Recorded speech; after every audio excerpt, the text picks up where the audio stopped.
kata, ya, 7 ayat, 25 kata, 123 huruf, dan 25 nama. Ya. Kalau ibu dan bapak tidak percaya, silakan cek sendiri hurufnya ada berapa ya. Baik, kemudian surat Al-Fatihah ini turun di Mekah setelah surat Al-Mudaththir, Bapak Ibu sekalian ya. Setelah surat Al-Mudaththir, dari 25 nama surat Al-Fatihah, yang populer cuma 3. Yang pertama Al-Fatihah, yang kedua Ummul Kitab, dan yang ketiga Sab'ul Masani. Baik, berapa ayat, Bu? 7. Berapa huruf? 25. Berapa huruf? Berapa huruf? 123. 123 ya. Baik. Nama yang paling populer untuk Al-Fatihah ini ada berapa? 3. Yang pertama Al-Fatihah, kedua Ummul Kitab, yang ketiga Sab'ul Masani. Ya. Baik. Inilah Bapak dan Ibu biodata sekilas tentang suratul Fatihah. Baik, kita akan mulai Bapak Ibu sekalian dengan keutamaan surat Al-Fatihah yang disampaikan oleh baginda mulia Rasulullah Shallallahu Alaihi Wasallam dalam hadis riwayat Imam Bukhari, Imam Abu Daud, dan Imam An-Nasai. Hadis ini Rasul sampaikan kepada seorang sahabat bernama Sa'id bin Al-Mu'alli. Ya. Apa kata Rasul Shallallahu Alaihi Wasallam? Wahai Sa'id, lau allimannaka, aku akan mengajarkan kepadamu suratan, satu surat, hiya a'dhamus suwar fil Quran, yaitu surat yang paling agung di dalam Al-Quran, melebihi keagungan surat yang lain. Qabla an takhruja minal masjid, sebelum engkau wahai Sa'id keluar dari masjid. Jadi Rasul sampaikan kalimat ini kepada seorang sahabat bernama Sa'id bin Mu'alli, Bapak Ibu, ketika selesai sholat dan akan keluar dari masjid. Wahai Sa'id, aku ajarkan kepadamu satu surat yang paling agung di dalam Al-Quran sebelum kamu keluar dari masjid. Ya. Kemudian Rasul mengatakan, yaitu surat Alhamdulillahirabbil alamin. Surat apa, Bu, ini? Al-Fatihah.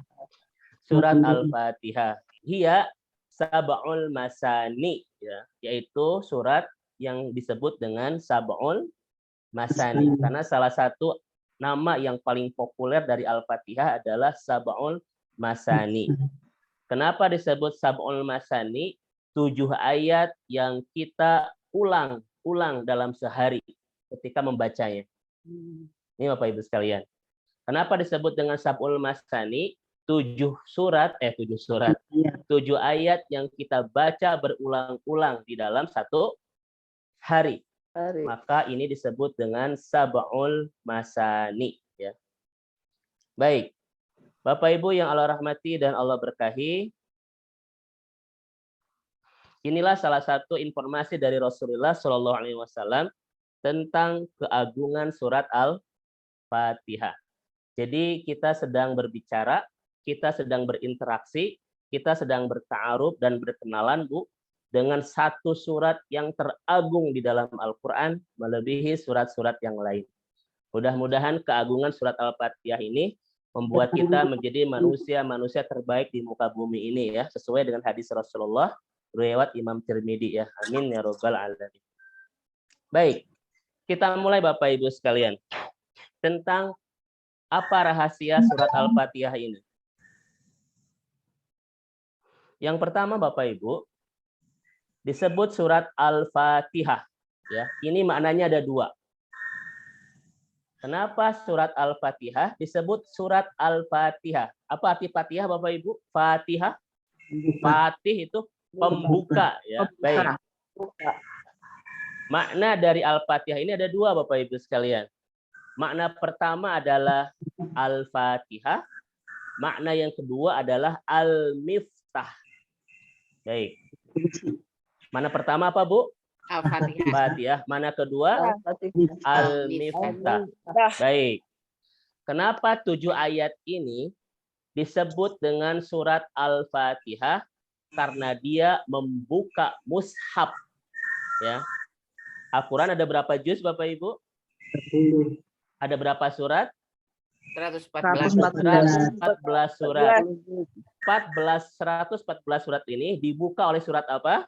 Al-Fatihah. Maka disebut dengan Al-Fatihah karena dia membuka surat-surat di dalam Quran. Al-Quran. Ini makna dekatnya.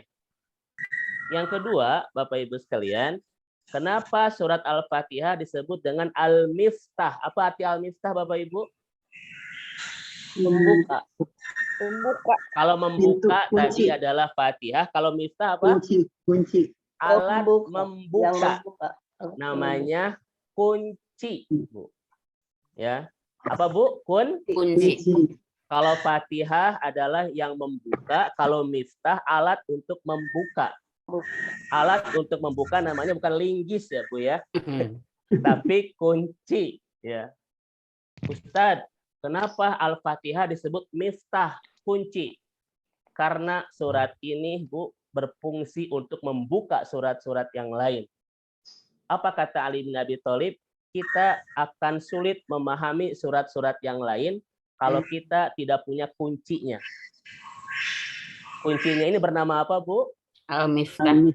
Ya, apa maksudnya ya betul kunci ya, Miftah itu. Fatihah. Kunci dari surat dari Al-Qur'an bernama Al-Fatihah. Paham ya, Bapak Ibu? Fatihah.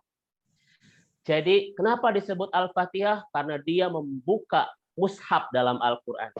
Kenapa disebut kunci? Karena dia untuk membuka setiap surat di dalam Al-Quran. Yang kita sulit memahami Al-Quran kalau tidak punya kuncinya. Maka kuncinya ini disebut dengan kunci Inggris. Kan jadi kunci Inggris ya, Ibu. Surat Al-Fatihah. Maka kalau ingin memahami surat-surat yang lain di dalam Al-Quran, maka kita harus punya kuncinya dulu.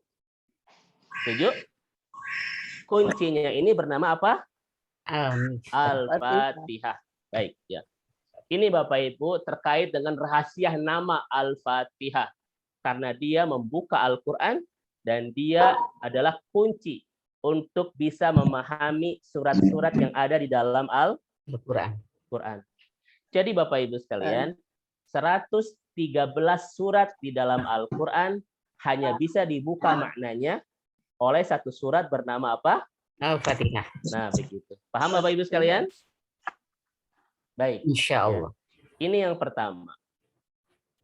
Yang kedua, Ibu dan Bapak yang Allah rahmati dan Allah berkahi. Ya. Sekarang kita masuk Bapak Ibu sekalian. Kenapa Al-Quran disebut dengan Ummul Kitab? Bukan Al-Quran, tapi Al-Fatihah ya. Fatihah. Kita akan bahas Bapak Ibu sekalian. Kenapa Al-Quran, Al-Fatihah disebut oleh Rasul dengan Ummul Kitab. Baik. Saya akan bertanya dulu kepada Bapak Ibu, apa arti ummu? Induk. Ibu. Baik. Kenapa disebut ibu? Kenapa disebut ibu? Kan ini sudah ibu-ibu nih banyak. Ya, Pak. Pertama memang karena dia yang melahirkan ya, Bu ya. Iya. Tapi makna yang paling tepat dari ibu itu adalah tempat berpulang. Tempat berpulang. Kenapa? Betul, Ibu Bapak. Kenapa Jakarta disebut dengan ibu kota? Tempat berpulangnya kota-kota yang lain. Ya. Kenapa Bandung disebut dengan ibu kota Jawa Barat? Tempat berpulang kota-kota yang lain di daerah Jawa Barat itu pasti ke Bandung. Kenapa ibu-ibu yang sudah melahirkan disebut ibu? Tempat berpulangnya seluruh kegelisahan anak-anaknya. Coba saya bertanya kepada Bapak Ibu. Seorang anak itu lebih mudah kembali ke ibu atau ke ayah untuk curhat dan lain sebagainya? Ibu. Ke ibu, Bu. Maka disebut dengan ibu. Contoh lain. Kenapa Mekah disebut dengan Ummul Qura? Tempat berkumpul semua jamaah. Tempat berpulangnya seluruh negeri-negeri yang ada di negeri-negeri Islam yang ada di dunia. Semua datang ke Mekah. Maka disebut dengan Ummul Qura. Qura. Mudah-mudahan Bapak Ibu kita segera berangkat lagi ke Ummul Qura ke Mekah untuk bisa melaksanakan ibadah haji, ibadah umroh ya. Salah satunya dengan khalifah. Insya Allah saya ada di khalifah Bapak Ibu. Mudah-mudahan nanti kita bisa menikmati kembali nikmatnya ibadah di rumah Allah Subhanahu wa taala. Amin. Itu Bu disebut dengan makna ibu, tempat berpulangnya segala hal. Kenapa seorang wanita disebut dengan ibu? Tempat berpulangnya segala masalah kegelisahan anak-anaknya. Kenapa Jakarta disebut ibu kota? Tempat berpulangnya semua kota yang ada di Indonesia. Kenapa Mekah disebut dengan Ummul Qura? Tempat berpulangnya negeri-negeri Muslim di dunia. Itu disebut dengan ibu. Sekarang saya bertanya, kenapa Al-Fatihah disebut dengan Ummul Kitab?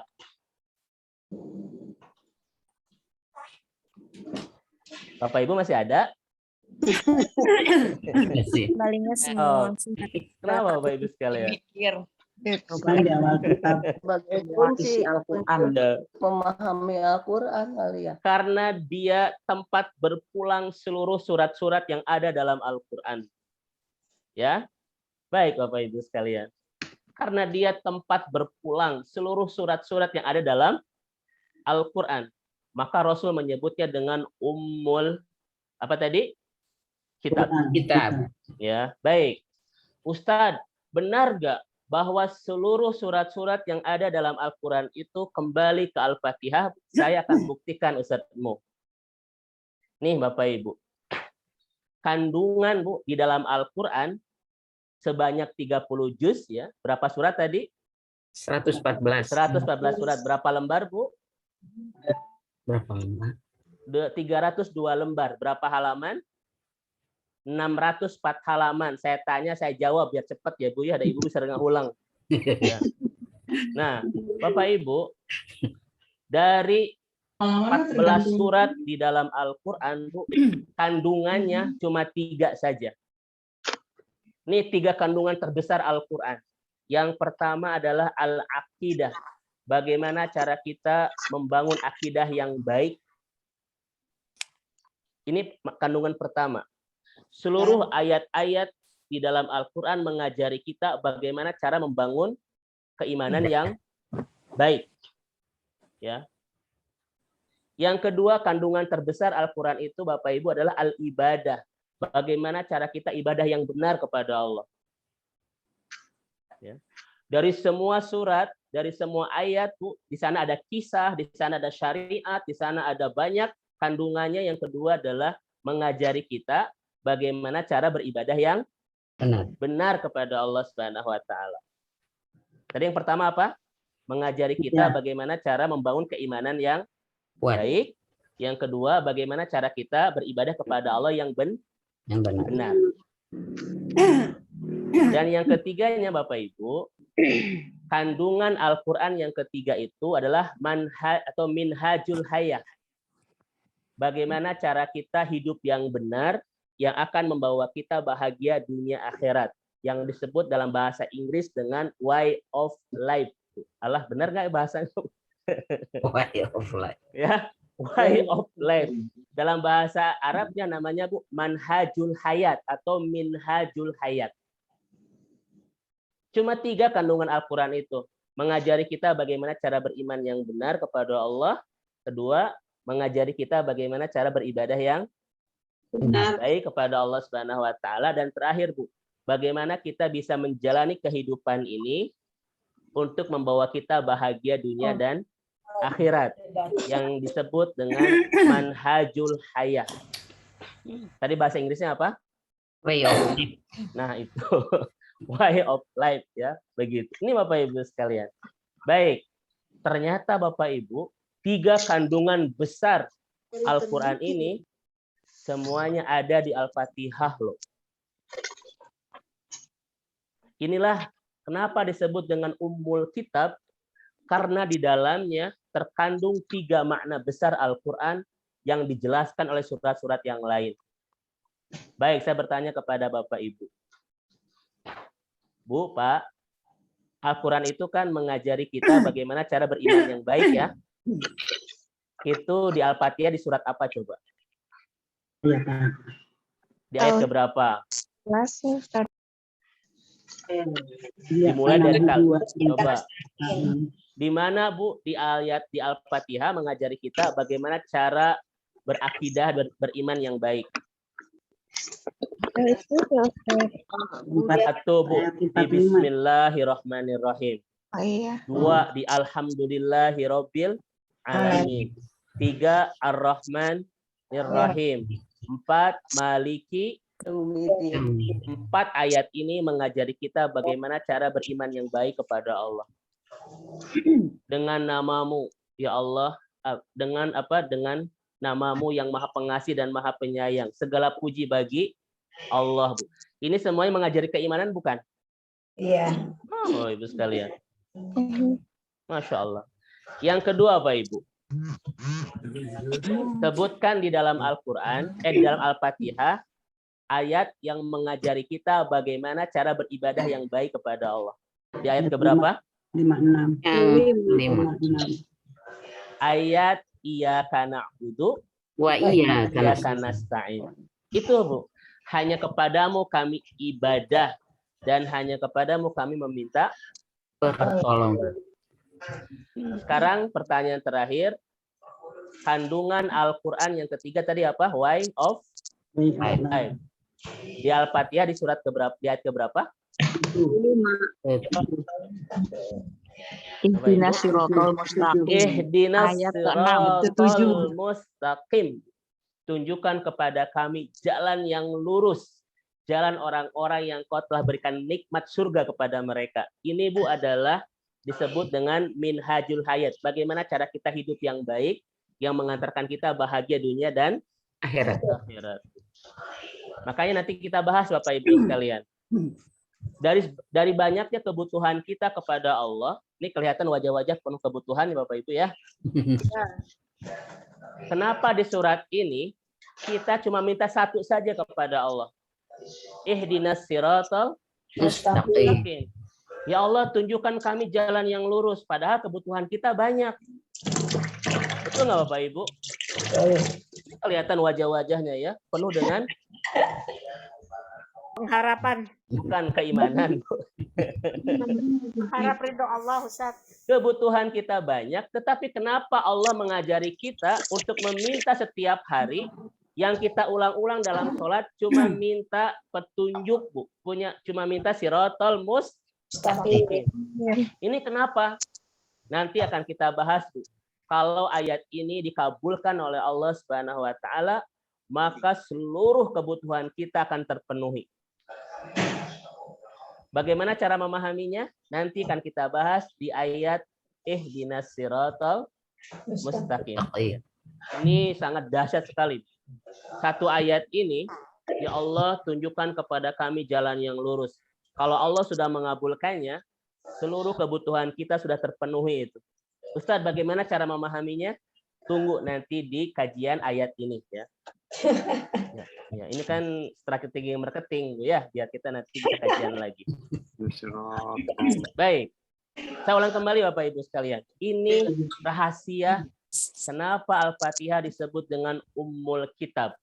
Karena kandungan Al-Quran yang 3 ini semuanya ada di mana, Bu? Al-Fatihah. Di surat Al-Fatihah. Bagaimana cara kita membangun keimanan yang baik kepada Allah. Bagaimana cara kita ibadah yang benar kepada Allah Subhanahu wa taala dan bagaimana cara kita membangun kehidupan yang baik. Minhajul hayat, way of life, yang akan membawa kita bahagia dunia dan akhirat. 3 kandungan besar Al-Quran ini semuanya ada di mana? Ada di Al-Fatihah. Masya Allah Bapak Ibu sekalian. Baik. Sekarang kita lanjutkan Bapak Ibu. Ya, kita lanjutkan. Kenapa Bapak Ibu sekalian kita harus membaca Al-Quran, surat Al-Fatihah ini sehari tadi minimal berapa kali? 17 kali. 17 kali. Apa rahasianya? Ini rahasianya Bapak Ibu sekalian. Karena di dalam surat Al-Fatihah mengandung 5 prinsip ketika kita banyak suara. Ustadzmu dibantu Ustadzmu. Baik. Bapak Ibu yang Allah rahmati dan Allah berkahi, kenapa kita harus membaca surat ini dalam sehari minimal 17 kali? Karena surat ini mengajari kita 5 prinsip ketika kita ini berislam. Jadi ketika Bapak Ibu membangun kehidupan kita yang islami atau hidup bersama Islam, harus punya 5 pondasi. Yang 5 pondasi ini semuanya ada di surat Al-Fatihah. Ada berapa, Bu? 5 pondasi. Ada 5 pondasi. Yang 5 pondasi ini semuanya ada di surat Al-Fatihah. Inilah 5 pondasi ketika kita hidup bersama Islam. Inilah 5 pondasi ketika kita ingin hidup secara Islam. Islami. Baik. Kita lihat Bapak Ibu sekalian. Pondasi yang pertama yang harus kita bangun ketika hidup bersama Islam adalah asyukru ala ni'amillah. Kita harus mudah bersyukur dengan segala karunia Allah. Ya. Di kalimat mana Bapak Ibu yang mengajari kita tentang bersyukur? Alhamdulillahirabbil alamin. Ustadz, kenapa syukur ini menjadi pondasi yang penting dalam kita berislam, Bu? 1, Bapak Ibu sekalian. 1 ya. Ketika kita bersyukur Bapak Ibu, kira-kira Bapak Ibu sekalian, ibadah kita akan makin baik nggak? Contoh begini Bapak Ibu, contoh. Kalau saya ngasih ke Bapak Ibu, ngasih mobil, ngasih rumah, ngasih tiket haji, ngasih tiket umroh, bayarin hutang segalanya. Kira-kira hati Bapak Ibu makin terikat nggak sama saya? Yalah, pasti. Kira-kira kalau saya nyuruh Bapak Ibu mau melakukan nggak? Mau. Nah itu Bapak Ibu. Semakin kita bersyukur kepada Allah dengan segala anugerah yang Allah berikan, Pak, hati kita semakin lembut dan mudah ibadah kepada Allah. Kenapa? Karena Allah sudah mengikat hati kita. Paham ya Bapak Ibu sekalian? Ya. Contoh misalnya, Ustadzmu. Assalamualaikum Ustadzmu. Ustadz, kalau Ustadzmu ke saya ngasih uang, ngasih mobil, ngasih HP, ngasih iPhone, ngasih brompton, ngasih tiket, segala dikasih Bu ke saya. Kira-kira saya akan nurut gak sama Ustadzmu, Bu? Pasti. Urut. Itulah Bu fungsi kenapa kita harus bersyukur agar kita makin mudah ibadah kepada Allah. Kenapa? Karena kita diberi segalanya oleh Allah. Masa kita sulit ibadah kepada Allah? Ini poin pertama. Ya. Semakin ya Allah terima kasih Engkau sudah berikan ini. Ya Allah terima kasih Engkau sudah berikan pasangan. Ya Allah terima kasih Engkau sudah berikan ini itu. Bapak Ibu akan makin mudah loh ibadah kepada Allah Subhanahu wa taala. Setuju ya? Ya. Dan yang kedua, Bapak Ibu nggak mungkin ketika ibadah untuk yang lain. Kenapa? Karena yang ngasih segalanya dalam hidup kita siapa? Allah. Allah, Bapak Ibu sekalian. Ya, ini poin pertama. Kenapa ketika berislam kita harus punya pondasi syukur untuk memudahkan kita ibadah kepada Allah. Bagaimana caranya? Ingat dengan semua yang sudah Allah berikan di kehidupan kita. Yang kedua, Bapak Ibu sekalian. Pondasi yang kedua di dalam Islam ini adalah ikhlas, ya. Apa Bapak Ibu? Ikhlas. Ikhlas. Baik, sebelum saya masuk ke ikhlas, Bapak Ibu sekalian, saya akan sampaikan dulu di sini, Bu, tentang makna syukur tadi. Di kalimat apa? Alhamdulillahirabbil alamin. Baik. Alhamdulillah itu ada 4 makna yang Bapak Ibu harus ketahui. Ya. Contoh begini Ibu dan Bapak yang Allah rahmati. Kalau saya ke Bapak Ibu ngasih gelas aqua, Bapak Ibu bilang apa? Terima kasih. Terima kasih. Besoknya saya ngasih motor, Bapak Ibu bilang apa? Jazakallah. Terima kasih. Besoknya saya ngasih mobil, Bapak Ibu bilang apa? Jazakallah. Jazakallah. Kemudian besoknya saya ngasih tiket umroh, Bapak Ibu bilang apa? Ayo, mangga. Hah? Alhamdulillah.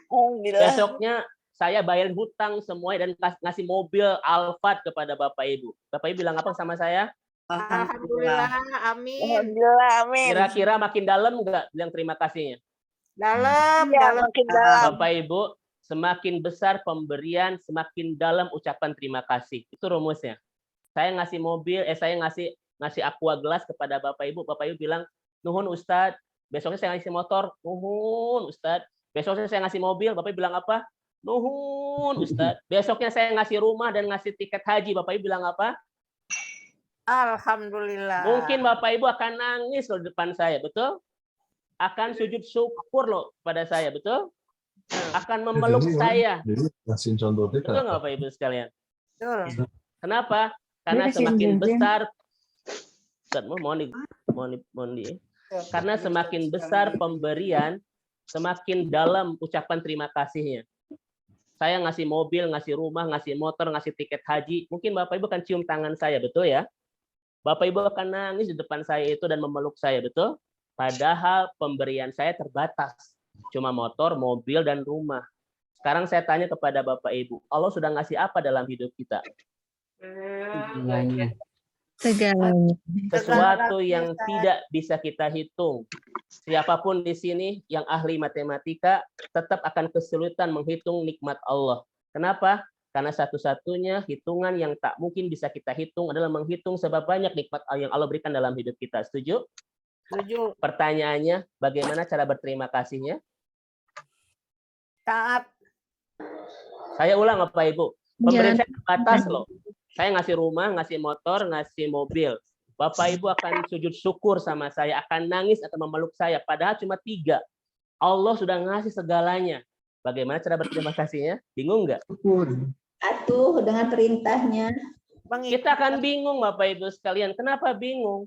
Yang pemberian 3 saja Bapak Ibu sudah nangis-nangis loh sama saya. Ini Allah sudah ngasih segalanya. Pasti kita akan bingung berterima kasih kepadanya. Tetapi Allah Maha baik kepada kita. Allah cuma ngasih sebuah kalimat Bapak Ibu untuk berterima kasih, itu kalimat Alhamdulillahirabbil alamin. Kalau tidak ada kalimat ini, saya yakin Bapak Ibu akan bingung bagaimana cara berterima kasih kepada Allah. Kenapa? Jangankan mengucapkan terima kasih, menghitungnya saja sudah tidak bisa. Setuju ya? Ya.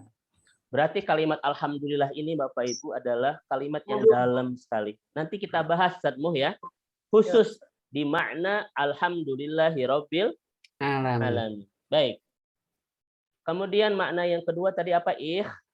Ikhlas. Ikhlas. Gitu. Ini prinsip yang harus ada di dalam kita ketika hidup bersama Islam. Harus ikhlas. Makanya apa kata Qardawi? Kalau Bapak Ibu ketika ibadah tidak ikhlas, kita sudah meruntuhkan bangunan Islam kita. Saya ulang Bapak Ibu. Kalau kita ibadah kepada Allah dengan tidak ikhlas, kita sudah meruntuhkan bangunan keislaman kita. Betapa banyak ibadah kita yang niatnya bukan karena Allah. Itu jadi pahala enggak? Tidak. Tidak akan jadi pahala. Kenapa? Karena ulama Imam An-Nawawi mengatakan, Ustadzmu, nah ini, bahwa ikhlas itu adalah prinsip dalam ibadah dan syarat ibadah itu diterima oleh Allah Subhanahu wa taala. Ibu, kenapa tahajud? Ustaz, supaya glowing. Kira-kira itu jadi pahala enggak? Enggak. Ibu, kenapa saum? Ustaz, ameh kolesterol turun. Bu, jadi pahala enggak? Enggak. Kenapa? Karena yang akan jadi pahala itu ketika kita ibadah niatnya untuk siapa? Allah. Ibtigho mardotillah, untuk meraih keriduan Allah. Kalau bukan ini niatnya, Bapak Ibu tidak akan pernah mendapatkan apa-apa dari Allah. Kalau niat kita tidak ada Allah di dalamnya, maka kita tidak akan mendapatkan apa-apa dari Allah Subhanahu wa taala. Ini prinsip yang penting, ikhlas. Sedikit lagi Ustaz Muh, mohon maaf. Ya, Ustaz. Ya. Ini dipercepat karena Ustaz Muh khawatir sudah ngasih aba-aba. Yang ketiga, Bapak Ibu sekalian, prinsip yang harus ada di surat Al-Fatihah ini adalah istiqomah. Apa Bapak Ibu? Istiqomah. Di ayat keberapa? Ihdinas siratal mustaqim. Ini prinsip yang harus ada ketika hidup bersama Islam. Bapak Ibu sekalian. Bahkan kata Rasulullah SAW, amal terbaik di mata Allah itu bukan yang besar, bukan yang wah, tetapi yang istiqomah walaupun Sedikit. Sedikit Istiqomah. itu Ustadzmu. Kenapa? Karena yang mengantarkan kita ke surga bukan besarnya sebuah amal, tetapi keistiqomahannya sebuah amal. Bapak Ibu, kita menjaga sholat kita sampai akhir hayat, kira-kira membawa kita ke surga? Ke surga. Bilal bin Robah, Bu, cuma 2 rakaat setelah wudu kan? Dia istiqomahkan amal itu, membawa dia ke surga? Iya. Membawa dia ke surga. Iya. Kenapa? Karena Rasul mengatakan ahabul a'mal ilallah adwamuha wa in qalla. Amal terbaik di mata Allah itu bukan yang banyak, bukan yang wah, tetapi yang istiqomah walaupun Yang sedikit. rutin. Itu Bapak Ibu yang Allah rahmatin, Allah berkahi ya. Ketika kita tidak istiqomah di dalam beramal, maka kita sudah kehilangan fondasi kita dalam berislam loh, ya. Makanya kalau hari ini ngaji bersama saya, Bapak Ibu sekalian, besok bersama ustadz lain ke ayat, berarti tidak istiqomah ustadzmu itu namanya ya. Insya Allah istiqomah. Bapak Ibu sekalian, harus istiqomah. Pergi Nah, dihadir. Ima tuh ngajinya mud-mudan. Ibu kenapa tiasa ngaji Ustadz nuju rineh? Coba kalau sibuk ngaji enggak? Enggak, berarti tidak istiqomah namanya Bapak Ibu sekalian. Istiqomah itu adalah tetap kita dalam ketaatan kepada Allah, tidak berubah frekuensinya, tidak berubah volumenya. Konstan Ya. Betul, konstan terus walaupun sedikit Bapak Ibu sekalian. Saya bertanya kepada Ibu dan Bapak, mana yang paling bagus? Istiqomah walaupun sedikit atau sedikit asal istiqomah? Istiqomah walaupun sedikit. Mana yang paling benar? Istiqomah asal pun sedikit. Istiqomah walaupun sedikit atau sedikit asal istiqomah? Mana yang benar? Istiqomah Sedikit. walaupun Istiqomah walaupun sedikit. Apa perbedaan keduanya? Coba apa perbedaannya? beda lah yang sedikit cuma Apa perbedaannya Bunda? Apa? Tuh kan diam kan? Satu Bapak Ibu, hadisnya Sedmuh ya, itu istiqomah walaupun sedikit, bukan sedikit asal Istiqomah. bukan Bu. Ustadz, kenapa hadisnya istiqomah walaupun sedikit Bu? Karena istiqomah walaupun sedikit lama-lama akan besar. Tapi kalau sedikit asal istiqomah sampai kapanpun tidak akan besar. Sedikit terus. lama-lama Sedikit we terus. Ibu nah bus, udah kota 1000 wae kan abi mah istiqomah. Nah itu yang salah.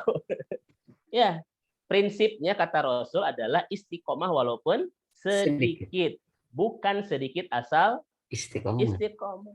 Ibu nah baca Al-Qur'an teh sehari dengan seayat nun, besok kop, besok sod gitu ya. Terusnya seayat-seayat. Abi mah Ustadz istiqomah, itu yang salah ya. Baik. Ini prinsip yang kedua yang harus ada, yang ketiga yang harus ada di dalam kita ketika kita hidup bersama Islam, yaitu membangun keistiqomahan dalam kebaikan. Kenapa? Tidak ada yang bisa mengantarkan kita untuk husnul khotimah dan mengantarkan kita nanti bisa bahagia di surga Bu, kecuali selama di dunia kita istiqomah. Cuma itu. Satu jalan, satu rute yang akan membawa kita menuju kematian terindah dan kebahagiaan tak berkesudahan nanti di akhirat. Saya bertanya kepada Ibu dan Bapak, apakah kebahagiaan kita nanti di surga itu misteri? Bapak Ibu, apakah surga dan neraka itu misteri buat kita? Ya. Tidak, Bapak Ibu sekalian. Kenapa? Semua bisa kita rencanakan, semua bisa kita rancang dari sini. Tidak misteri. Semua bisa kita jadwalkan. Bagaimana Ustadz caranya? Satu, Bu. Sebagaimana Anda menjalani kehidupan, seperti itulah Anda merencanakan kematian. Maka siapa yang ingin menemukan kematian terbaik, maka hiduplah dengan cara terbaik bersama Allah. Setuju ya? Dan ketika orang menemui kematian dengan cara terbaik, Allah akan tempatkan dia di tempat terbaik bernama Surga. surga. Pertanyaannya semua bisa direncanakan? Bisa. Tuh kan bisa, bukan misteri Bapak Ibu. Ustadz, kumaha tuh caranya? Al-asabatu 'alal khairat. Tetap istiqomah Bu bersama ketaatan kepada Allah. Ini prinsip. Karena hanya istiqomah yang bisa mengantarkan kita husnul Khotimah. khotimah. Dan husnul khotimah adalah muqaddimah untuk menjelaskan masa depan kita nanti di akhirat. Mudah-mudahan semua yang hadir pagi hari ini adalah hamba-hamba Allah yang bisa mengakhiri kehidupan ini dengan cara terbaik, yaitu husnul khotimah, Amin. dan bisa menjadi ahli surga bersama-sama kita penuh kebahagiaan nanti di akhirat, insyaallah. Amin. Ustaz Ya. Dedi, Iya, Ustaz. Ini prinsip waktu yang kurang lebih 10 menit ya buat Nah, ini saya pertanyaan. percepat, Ustaz. Percepat. Dua lagi sedikit ya, dua lagi ya. Ya, mangga. Ustaz. Yang keempat, Apa-apa Bapak nanti Ibu. ditambah Ustaz waktunya Ustaz. Baik. Jazakallah Ustazmu yang sudah bertoleransi. Ya, sampai jam 9, Ustaz. Oh, Bunda yang saya bilang capek ya. Baik. Baik, sekarang yang ke berapa Bapak Ibu sekalian? Keempat. Baik, stop dulu. Yang keempat adalah Bapak Ibu as-suhbah as-solihah. Kita harus mencari teman yang baik. Apa Bapak Ibu? Mencari teman yang baik. Mencari teman yang baik. Ternyata Bu, mencari teman yang baik itu prinsip kita dalam beragama Islam. As-suhbah as-solihah. Tidak boleh kita sembarangan dalam mencari teman. Kenapa? Karena di Al-Fatihah mengatakan ihdinas siratal mustaqim siratal ladzina an'amta alaihim. Ustaz, siapa teman-teman yang baik itu? Teman-teman yang Allah berikan nikmat Bu di akhirat, yaitu para solihin, para sodikin, para suhada. Satu lagi siapa Bapak Ibu? Nabi. Dan ada 4 itu. Itu yang menjadi teman kita di dunia, Pak. Orang-orang soleh, orang-orang jujur itu. Itu kewajiban kita Bapak Ibu ketika memilih persahabatan dan pertemanan dalam kehidupan ini. Karena nggak mungkin kita bisa mempertahankan keimanan dan ketakwaan kalau kita tidak bersama orang-orang yang Soleh. orang-orang yang soleh. Makanya kenapa ulang-ulang kita mengatakan siratal ladzina an'amta alaihim. Karena Allah mengajari kita, Anda harus mencari sahabat orang-orang yang soleh, orang-orang yang sodik. Karena mereka orang-orang yang akan dipastikan mendapatkan surga. Maka ketika kita bersama mereka, kita pun punya kemungkinan untuk bisa bahagia nanti di mana? Di surga. Itu prinsip yang keempat di dalam Islam. Mencari sahabat yang soleh. Setuju ya? Dan yang terakhir, Ustazmu, Bapak Ibu sekalian, prinsip dalam Islam yang tidak boleh kita tiada, yang tercover di dalam surat Al-Fatihah adalah ahammiyatud doa. Pentingnya doa, Bapak Ibu. Pentingnya sebuah doa. Di dalam Al-Fatihah ada banyak doa yang kita minta sama Allah. Ada satu doa yang kita minta sama Allah. Ihdinas siratal mustaqim. Ini menunjukkan kepada kita doa itu penting. Bahkan doa itulah senjatanya kaum muslimin, Bapak Ibu. Ya, betapa banyak hal-hal yang menakjubkan yang hadir di kehidupan kita gara-gara doa-doa kita kepada siapa? Kepada Allah Subhanahu wa taala. Maka Bapak Ibu, tidak boleh kita tidak banyak berdoa kepada Allah, karena itu adalah prinsip yang tidak boleh hilang di dalam hidup kita ketika kita hidup bersama Islam. Yang pertama apa? Bersyukur. Yang kedua, Ikhlas. Yang ketiga, istiqomah. Yang keempat, Mencari teman yang baik. mencari teman yang baik. Yang kelima, pentingnya sebuah doa. Inilah prinsip Islam. Pertanyaan saya, semuanya ada nggak di Al-Fatihah? Ada. Semuanya ada. Itulah rahasia kenapa surat ini, Bu, harus kita ulang-ulang setiap hari sampai 17 kali, karena di dalamnya bercerita tentang prinsip-prinsip yang harus ada ketika kita hidup bersama Islam, ya.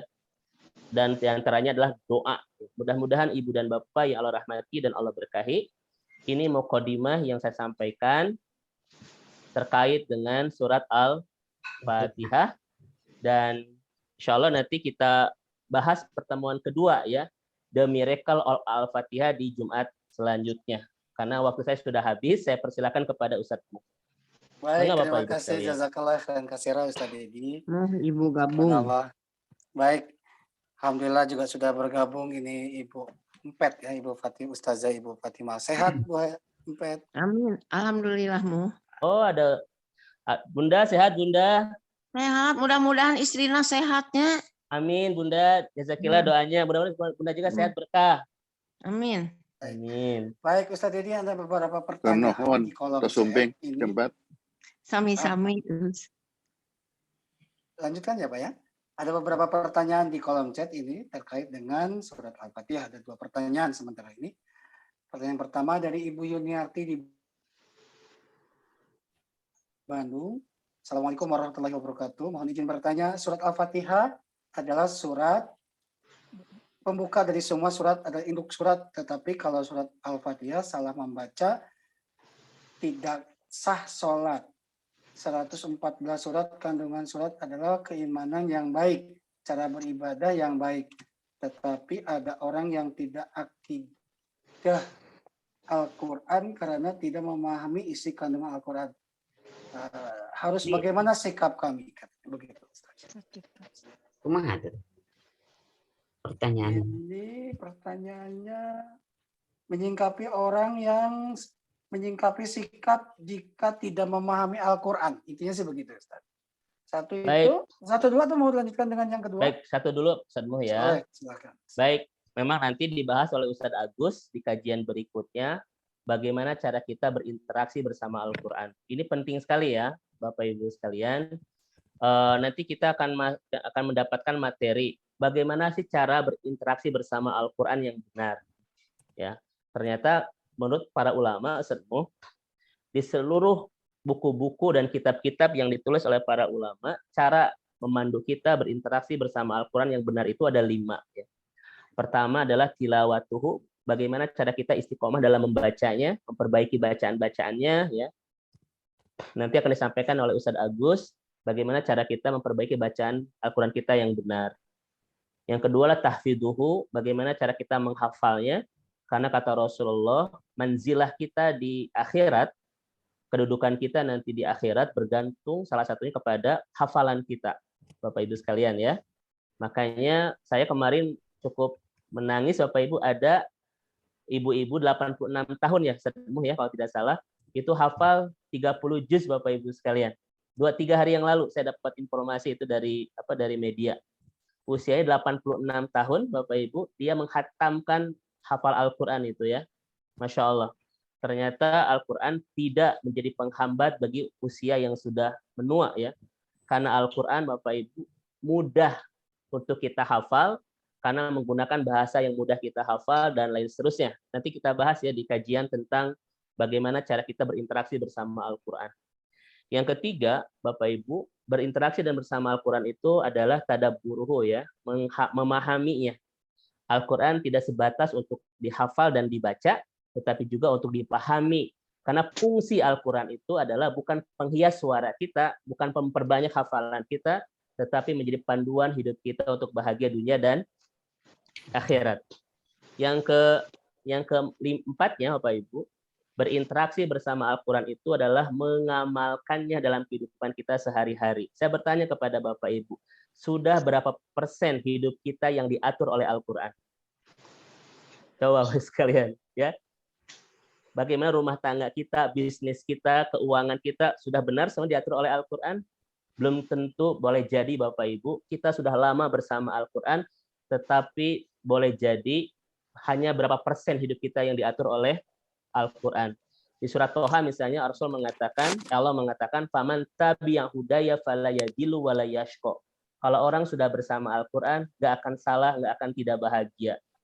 Jadi kalau hidup kita sampai saat ini banyak salahnya, Ustaz Muh, banyak tidak bahagianya, itu satu ciri bahwa kita belum bersama Al-Quran. Karena Al-Quran nggak mungkin membuat kita salah dan nggak mungkin membuat kita tidak bahagia. Saat ini Bapak Ibu ada yang sedang tidak bahagia, kelihatan ya. Maka mari kita makin akrab bersama Al-Quran. Dan yang terakhir, bagaimana cara berinteraksi bersama Al-Quran adalah Bapak Ibu wa'allamahu, kita mengajarkannya kepada pasangan kita, kepada anak-anak kita ya, kepada siapapun yang kita cinta. Tidak ada ilmu yang paling penting kecuali memang memahami firman-firman Allah Subhanahu wa taala ya. Nah, ini Bapak Ibu cara kita berinteraksi bersama Al-Quran. Itu Ustaz Muh, wallahu a'lam bishawab. Baik, Ustaz Dedi, terima kasih. Pertanyaan kedua ini dari Bapak Kai. Adakah ayat yang menginformasikan bahwa Allah Subhanahu wa taala yang menetapkan bacaan Al-Quran di dada manusia? Baik. Bapak Ibu, warattilil Qur'ana tartila. Inilah sebetulnya kaidah ketika kita membaca Al-Quran ya. Warattilil Qur'ana tartila. kita membaca Al-Quran dengan tartil. Ya, tartil ini adalah bahasa Al-Quran, Ibu dan Bapak. Inilah sebetulnya petunjuk awal bagaimana cara kita membaca Al-Quran. Tartil ini dipahami oleh Sya'rawi adalah membaca Al-Quran sesuai dengan bacaan yang dibaca oleh Rasulullah Shallallahu Alaihi Wasallam, Bapak Ibu ya. Tidak terkait dengan cepat, tidak terkait dengan lambat, tidak terkait dengan keindahan, tidak semua itu. Tetapi terkait dengan bagaimana cara Rasulullah SAW membaca Al-Quran. Tetapi apa kata para ulama? Kata Syed Qutb diantaranya mengatakan ketika bacaan Al-Quran kita, Ustaz Muh, itu sesuai dengan sifatnya, dengan hak dan kewajiban setiap hurufnya, maka akan melahirkan i'jaz al-musik, keindahan musik, ya. Jadi keindahan musik di dalam Al-Quran hanya bisa kita dapatkan ketika kita membaca Al-Quran ini sesuai dengan hak dan kewajibannya. Coba Bapak Ibu, pernah nggak kita kalau baca sendiri, Bu, asa baru baca berapa ayat, tos cirambai, tos gelai, Ibu ya, tos tunduh, ya kan? Karena apa? Karena banyak di antara kita yang membaca Al-Quran tidak sesuai dengan hak dan kewajiban setiap huruf yang ada dalam Al-Quran. Di mana ba harus keluar, bagaimana sifatnya. Di mana huruf mim harus keluar, bagaimana sifatnya. Itu ada hak dan kewajibannya. Ustadz, bagaimana cara mempelajarinya? Bersama Ustadz Agus di kajian Tahsin Halifah. Insya Allah ada Ustadz ya. Itu. Agar bacaan kita betul-betul, Bu, kalau sudah tepat, mahrojnya, sifatnya, indah dan nikmat, kita bisa merasakannya itu. Ya. Nah ini, kemudian kalimat-kalimat yang lain, ya, misalnya ittaqullah mastata'tum. Maka terus kita belajar memperbaiki bacaan Al-Quran kita. Ketika ada kesalahan, tetapi kita dalam proses belajar, maka semuanya akan menjadi pahala buat kita. Yang tidak boleh adalah kita banyak salah ketika membaca Al-Quran, tetapi kita terus tidak belajar mempelajarinya, maka semuanya khawatir menjadi dosa buat kita semua. Itu semua ya. Wallahu a'lam bishawab. Baik Ustaz, terima kasih. Jazakallah khairan. Ini ada satu pertanyaan lagi. Terakhir ya. Assalamualaikum warahmatullahi wabarakatuh. Ini pertanyaan terakhir kayaknya ya. Boleh insya Allah. Assalamualaikum warahmatullahi wabarakatuh. Izin bertanya Pak Ustadz, bagaimana cara menjaga istiqomah terhadap ibadah? Ya. Baik Ibu dan Bapak yang Allah rahmati dan mohon maaf, ini pertanyaan dari Ibu apa Bapak ya? Mohon maaf kalau salah. Suhud Kak, ini mungkin. Oh, ini pertanyaan Pak Suhud. Beliau Pak Suhud, ya? bertemu saya kemarin di kajian PSM ya. Kemarin saya bertemu beliau di kajian Trans Studio Mall. Baik Pak Suhud, Ustadz, bagaimana cara menjaga istiqomahan dalam ibadah? Satu pertanyaannya, tetapi nanti melahirkan satu jawaban, tetapi melahirkan 7 anak dari jawaban itu ya. Pertama, kata Ibnu Qayyim, Bapak Ibu, untuk menjaga keistiqomahan dalam ibadah adalah fatazid al-iman fi qulubikum, menjaga dan mengupgrade keimanan kita. Itu satu Pak Umum. Kenapa? Al-imanu mutamayyiz tambitul a'mal mutamayyizah. Iman yang baik akan melahirkan amal soleh yang baik. Bapak Ibu, sulit kita menjaga konsistensi dalam amal ketika kita tidak bisa menjaga frekuensi keimanan. Karena amal sangat dipengaruhi oleh kualitas keimanan. Bapak Ibu pernah nggak ketika ibadah malas, Bu, berat, pernah? Itu tanda bahwa iman kita sedang mengalami masalah. Yazid wa yanqus kata ulama itu ya. Maka bagaimana cara menjaga keistiqomahan dalam beramal? Maka rawat iman kita seindah mungkin. Kenapa? Karena baik dan tidak baiknya sebuah amal sangat bergantung kepada apa kabar iman kita. Nah, pertanyaannya adalah bagaimana cara menjaga iman? Nah, begitu ya, Setmu. Maka cara menjaga iman ini, Bu, ada 5 kata ulama. 1, ta'ayus ma'al Quran. Kita harus hidup bersama Al-Quran. Zidnahum hudan. Apa yang kita akrabi dalam Al-Quran akan semakin memperkuat keimanan kita. Yang kedua adalah tolabul ilmi. Apa, Bu? Tolabul ilmi. Kata Ibnu Qayyim, tolabul ilmi itu seperti hujan yang deras yang menyuburkan tanah. Dari tanah yang subur akan melahirkan tumbuhan. Dari ilmu akan menyuburkan iman. Dari iman yang subur akan melahirkan karya-karya amal soleh. Itulah analogi dari Ibnu Qayyim. Maka siapa yang ingin menjaga iman harus konsistensi dalam bertolabul ilmi. Yang ketiga, Bapak Ibu sekalian, bagaimana cara kita merawat keindahan iman kita? Yang ketiga adalah as-suhbah ma'as solihin. Kita harus bersama orang-orang yang soleh. Kenapa? Karena kesolehan itu menular. Kalau saya dekat dengan Ustadz Mu, saya tuh makin soleh Bapak Ibu sekalian ya. Karena Ustadz Mu ini seperti power bank Ustadz, yang menularkan kesolehan gitu ya, Masya Allah. Kembali Ustaz. Masya Allah Ustadz Mu ya. Ini Bapak Ibu sekalian, bersamalah orang-orang yang soleh untuk menjaga konsistensi keimanan kita. Yang keempat, bagaimana cara kita menjaga kualitas dan keindahan iman kita? Al-muadzabah al-amal yaumiyah, menjaga amal-amal harian. Tilawahnya dijaga, rawatibnya dijaga, doa-doanya dijaga, zikirnya dijaga, tahajudnya dijaga. Kalau kita menjaga semua itu seperti pagar yang menjaga rumah itu, maka selama kita menjaga amal-amal tadi, iman kita akan terjaga oleh pagar yang sangat kokoh ya. Dan terakhir adalah al-bu'du anil ma'asi, kita jauhi dosa. Karena kata Imam Al-Jurzani, ad-dunub at-ta'ab, dosa itu akan membocorkan bensin, akan membocorkan tenaga kita dalam beribadah.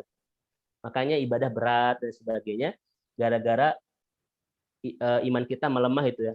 Akibat apa? Akibat dosa-dosa kita. Ini mungkin 5 cara Ustadz Muh ya, bagaimana cara kita menjaga kualitas dan keindahan iman kita. Wallahu a'lam bishawab.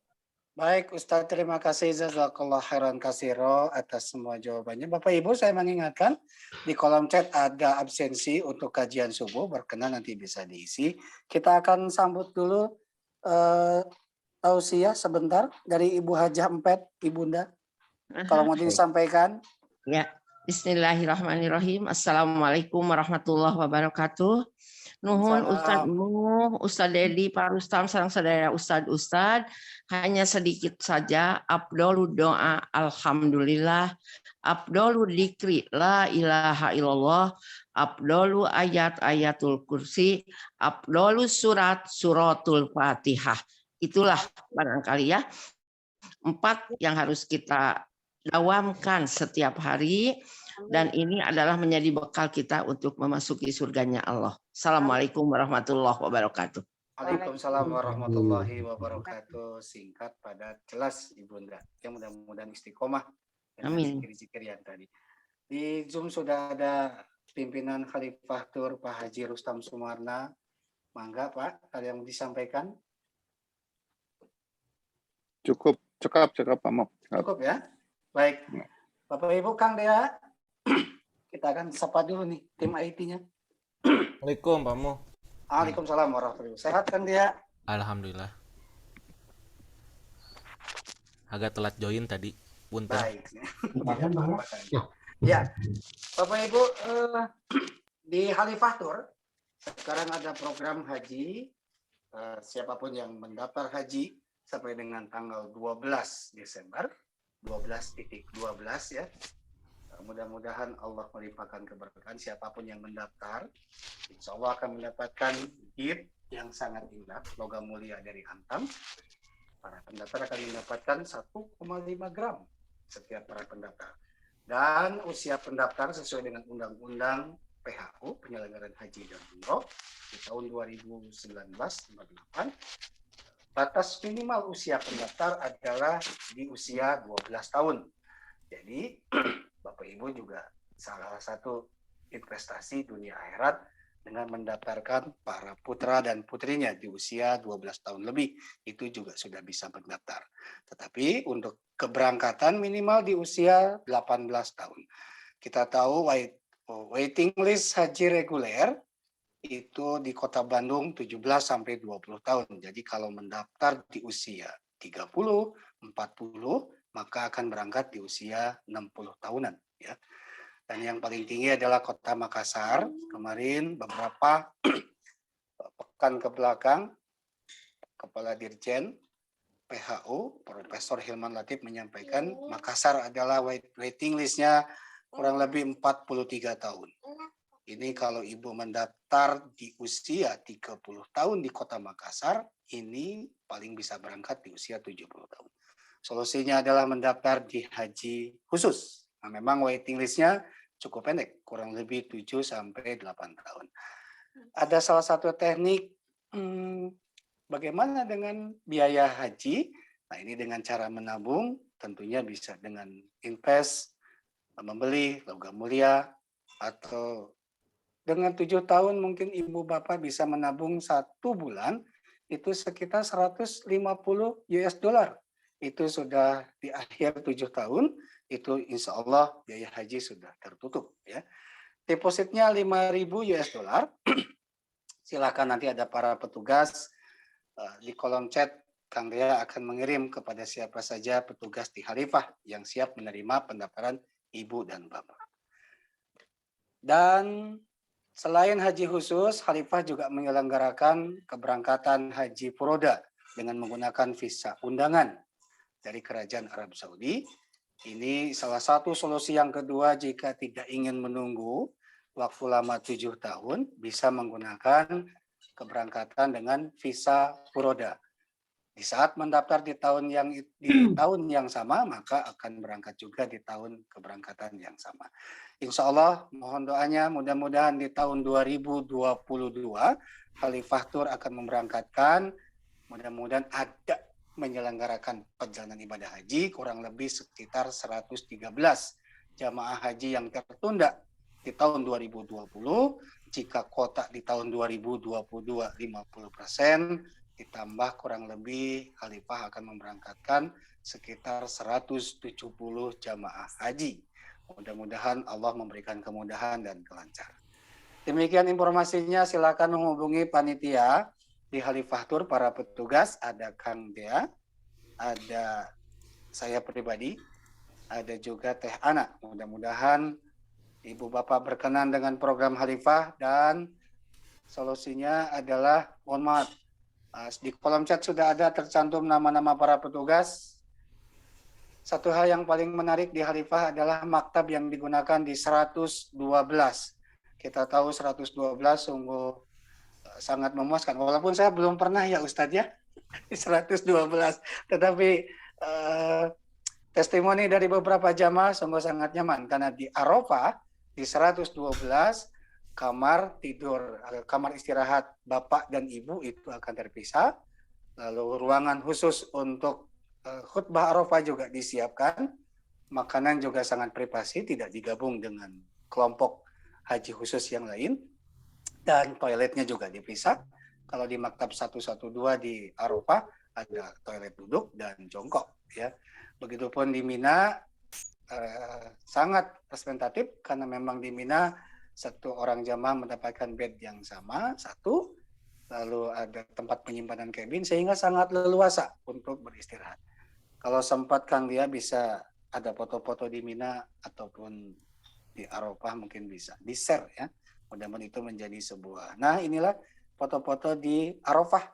Persiapan wukuf itu beda dengan yang di maktab 113, 114, 115,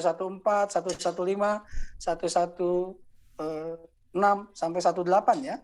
Ini ada beberapa kamar khusus untuk, nah ini kamar khusus bapak-bapak. Sungguh sangat nyaman maktab di Arafah.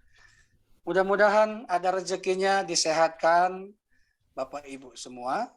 Insya Allah kami dari Khalifah Tour, jika Bapak Ibu siap, insya Allah kami akan membantu untuk memberangkatkan, memfasilitasi rencana perjalanan Ibu dan Bapak.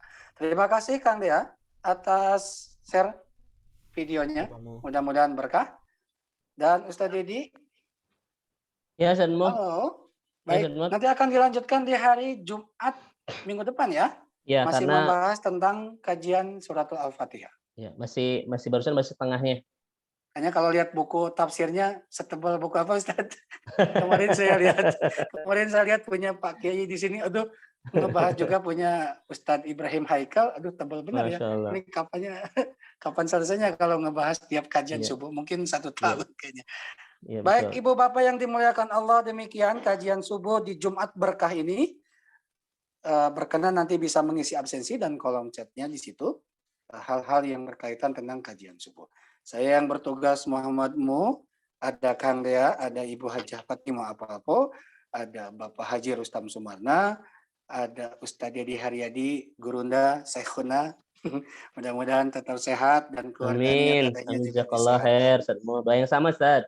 Baik, kita tutup ucapkan hamdalah dan doa kifaratul majelis. Alhamdulillahirabbil alamin. Subhanaka Allahumma wa bihamdika asyhadu alla ilaha illa anta astaghfiruka wa atubu ilaik. Terima kasih. Wassalamualaikum warahmatullahi wabarakatuh. Waalaikumsalam warahmatullahi wabarakatuh. Mangga kalau mau silaturahmi kita kasih waktu saja. Ustaz Dedi. Mohon Ustaz Dedi. Assalamualaikum. Mugi sehat. Sami Bunda, Ibu sehat semuanya. Bunda. Amin. Sehat ya Ustaz Dedi. Sehat. Amin Teh Ida, sehat terus Teh Ida. Amin, Ustaz amin. Mugi sehat terus. Amin. Ya Rabbal alamin. Amin Teh Yanti, sehat berkah selalu ya Teh. Amin. Amin. Semoga Ustaz Dedi dilipat gandakan pahala keberkahannya sekeluarga. Amin. Teh Rati sehat terlalu Teh Rati ya. Amin. Berkah dan sehat selalu Pak Ustadz. Sayana izin. Jazakallah sasuhud. Alhamdulillah kemarin silaturahim. Alhamdulillah Pak Ustadz. Alhamdulillah Kami Ustaz. Sami, Bu Sehat Haja terus. Is, Bu Amin. Haja Jazakallah Nunung. khair. Ibu, Bapak semua sehat.